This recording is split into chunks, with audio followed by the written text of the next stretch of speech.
Good afternoon. I'm David Talbot, Managing Director and Head of Research here at Red Cloud Securities. Darrell Rader, President and CEO of Minaurum Gold, is our next speaker today. Minaurum is advancing new district-scale silver and gold projects in top regions in Mexico. So Darrell, you have about 10 minutes, and then we'll have a 5-minute Q&A session at the end. Attendees, please feel free to ask any questions using the Q&A link. So take it away. Yeah, thank you so much, Dave, for having me. So before I begin, Minaurum Gold, as Dave said, is focused on primarily on gold and silver districts in Mexico. Before I get into the presentation, I'll just go through some of the forward-looking statements. In a nutshell, please do your own due diligence prior to investing. If you have any questions about us or our projects, I'm sure Red Cloud could answer some of them, and we'll also have some contact info at the end of the presentation where you can contact us, and we'd be happy to address any. So beginning with who Minaurum is we were formed a number of years ago, basically as a mag gold concept company. A lot of you know Mag Silver and the success they had in Mexico. We were formed to basically do in the gold space what Mag Silver did in the silver space. We had a lot of the same geologists behind us, most notably Dr. Peter McGaw, who was a co-founder of Minaurum Gold. And we put a company together that had a basket of district scale, new, large potential gold projects. Through the years, we made a number of discoveries, but most recently, we made a significant silver discovery at the Alamo project. So right now, about 90% of our time and money is focused on developing the Alamo silver discovery, which we believe is the next large high-grade silver discovery in Mexico.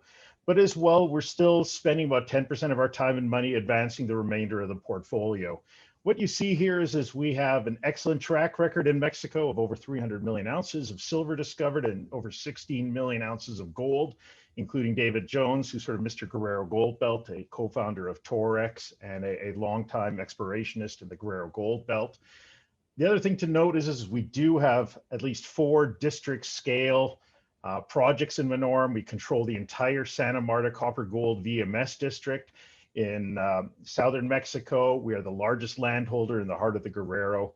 And really what our plan here is to drill off these projects, monetize them, and then put the next sort of project in the pipeline and make that our flagship and just continue this process of exploring, making new discoveries and monetizing them. And of course, making our investors money as we do this process here.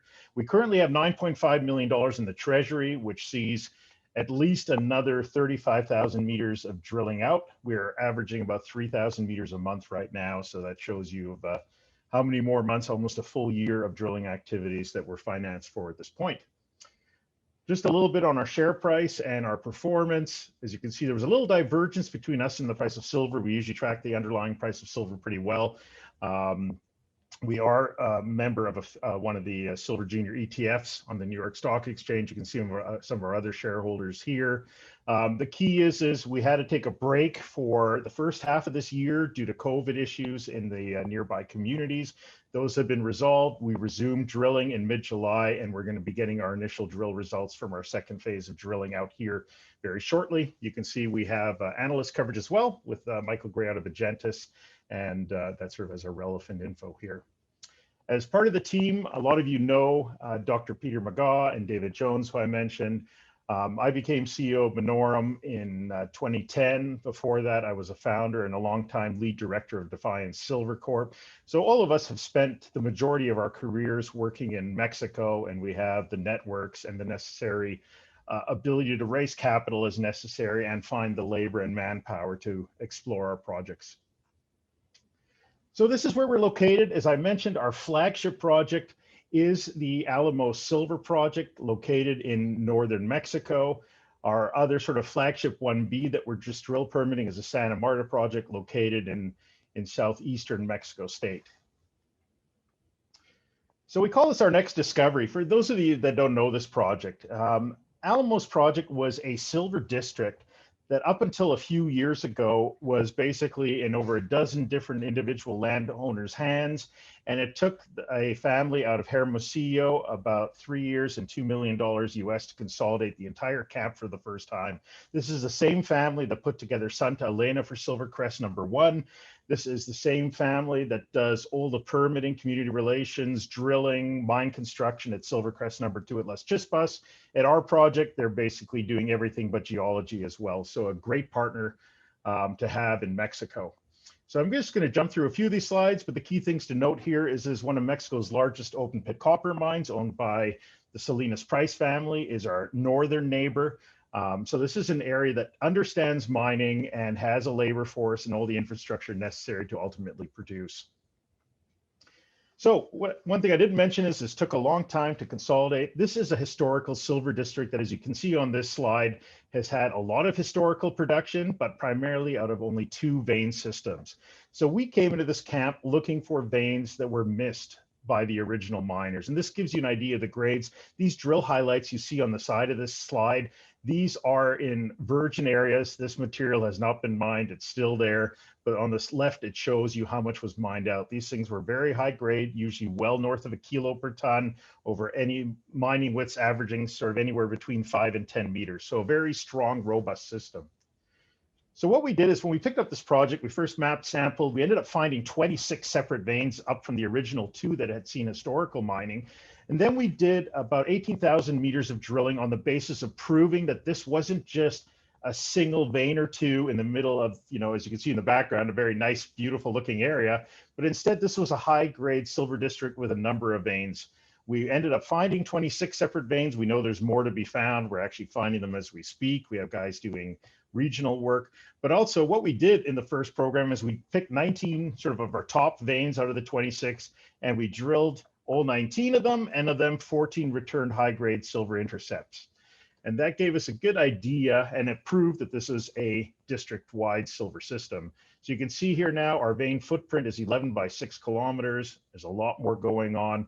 This entire block here is 5,000 hectares. Our entire claim block is 37,000 hectares. Here's our initial results. You can find these on our website. I'm flipping through them because this is sort of the slide that matters. This is what we're doing today. All these red spots are areas that we've been drilling. Europa Guadalupe was our first discovery on there, our initial discovery hole back in 2017. Late 2017, hit 8 meters of 1,500 grams silver, true thickness. Since then, we've been stepping out too widely to do a resource at this point. That's something we have planned for the second half of next year, but enough to start quantifying how much high-grade mineralization there is. So we've been going and doing typically 100 to 200 meter step outs, both along strike and at depth. And it basically gives you the fastest way of determining how big these silver shoots are that you may have discovered. So right now, we just finished drilling Europa. We're just completing San Jose. We're going to be moving a rig up to number 6, which is a high-grade silver camp in the northern part of the project, and we have a drill turning at number 5. So this just shows you some results. These are all available on our website, but you can see pretty robust width, 6 meters of 356. Promontoria was a very polymetallic system, 3.1 meters of 1,100 grams per ton silver, 1.38% copper.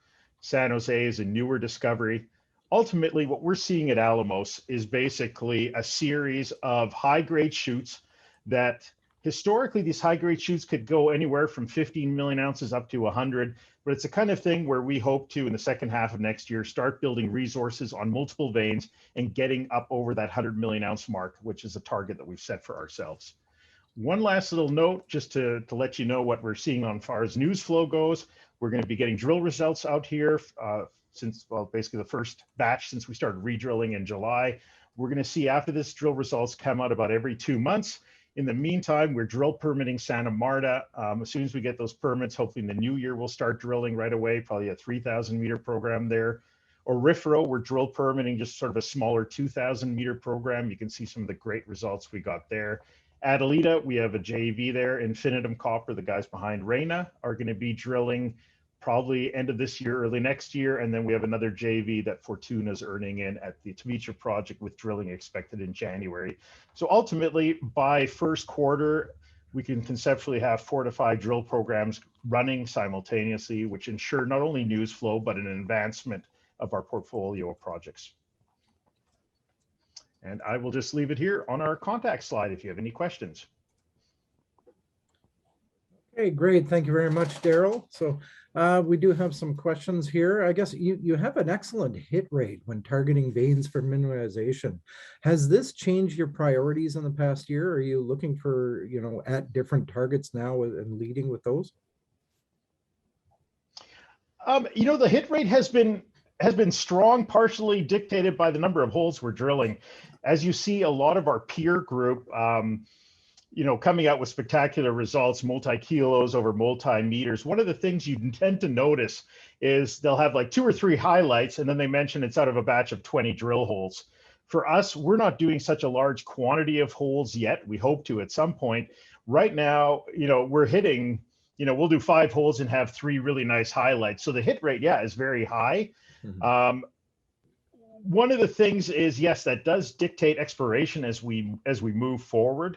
Um, Really, where it comes into play though is when we get to calculating a resource stage. Right now, we're still focused on doing big wide step outs because that's the fastest way to determine how big these chutes are. The worst thing you can do as a junior is you get a good high grade result. You step out 20 meters, you step out 20 meters, you generate a lot of good news, and then you step out 50 and you're out. And then all you have is this tiny little thing that will never be economic. You disappoint shareholders.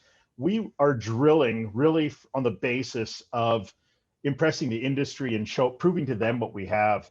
The investment industry and investors in general, a lot of them have problems kind of understanding how we're exploring.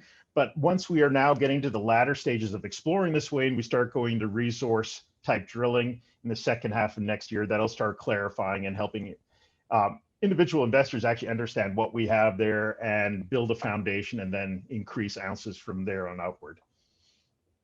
Right. Okay. And some of those northern areas that you're now drilling, I believe, if I remember correctly, you stayed away from those because of COVID in the past. Should we read through that either you have an improved COVID situation or just a better relationship with the locals?